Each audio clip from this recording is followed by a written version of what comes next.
I grew up the youngest of 5 children. For 18 years, I held a secret from my parents, my teachers, and even my friends.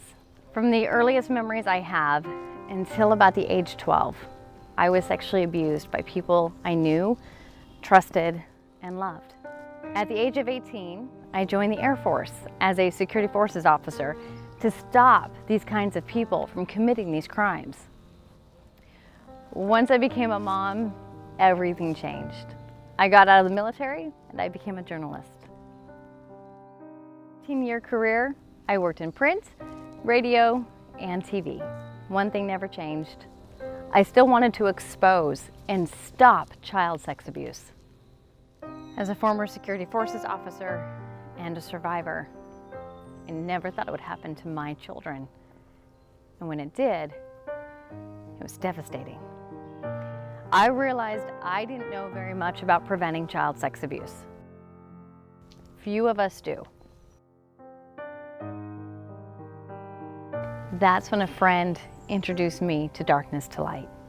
The Stewards of Children program will increase your knowledge of safe environments for kids. Every adult trained in our program protects 10 children from child sexual abuse. For 6 years, I've been a certified facilitator for D2L, teaching parents, educators, partners in the justice system, the 5 steps to preventing abuse. I've spoken at schools, with at-risk youth groups and church groups to empower children to speak up and to survivors to never give up. Statistically, I shouldn't be where I am. With a good marriage, 2 great kids, a career I love, my family and I are proof that healing can happen. But we need more people to join the cause.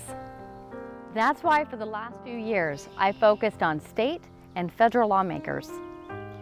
And next, I'm going after those in the justice system who allow offenders to get away with these crimes. It's time adults are held accountable for not taking action. As a military spouse, I found that justice and accountability is even worse if the victim is a military child. So I started Operation Innocence so that I can help combat this epidemic on military bases. And I want you to join me in the fight. Go to OperationInnocence.com and together let's eradicate child sex abuse, not just in military families and not just in America, but around the world.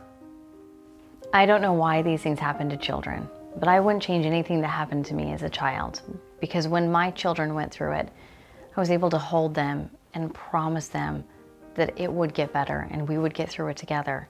And I promise you, we can fight this together.